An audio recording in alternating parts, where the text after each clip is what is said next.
sëriñ bi gannaaw wàllum faj tey est-ce que mën nga ñu ñëwal ci li nga xam ne nii mooy wàllum asraar. waaw asraar moom dañ ciy yëngatu ndax moom sax dañu njëkkoon a xamee après ginnaaw bi la faj wuyu si asraar dafa am lu gën a soxal nit ñi muy jamono la boo xam ne nit ñi dañuy wore ay takk jabar def ci moom ay millions mu sëy si sëy tuuti ne dafay ñaan baat wala nga takk jabar mu sëy si doo leen déggoo nga xam ne yi koy waral dafay bëri parfois mën na nekk coobareem moom ndaw si wala mu nekk ay yàq wala mu nekk rab bu ko defee lu mel noonu nit ki bu ko dafa leen ñaan dafay daal di am solution bu gaaw ak ñi nga xam ne tam seen alal nit des teg loxo bëgg koo foqati bu ko defee kooku itam mën nañ koo sotle ñaan ko yàlla ba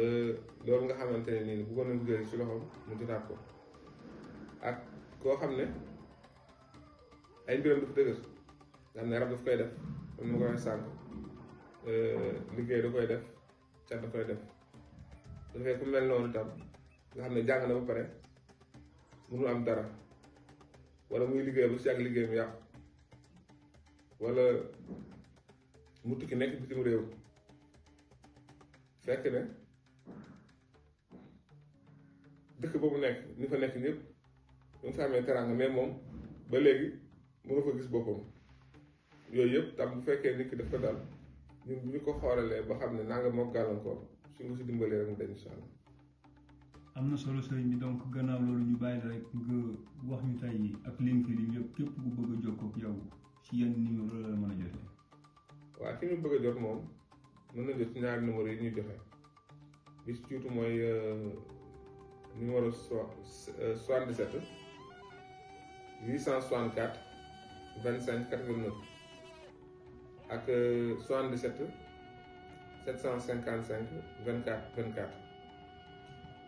am na solo sëriñ bi ñu bàyyi rek nga def sa dernier mot. waaw ñoo ngi nekkee fii comme pour ñu soxla ñoo ngi nekkee Kër Ndiaye Lo ci poste courant bi boo fa accès rek soo wootee ci numéro yooyu dina la tegtal wala ci poste courant bi ci boppam ñuy nekk foofu en général yor sareet yi wala laaj ko seen Babacar ñu mën la ko.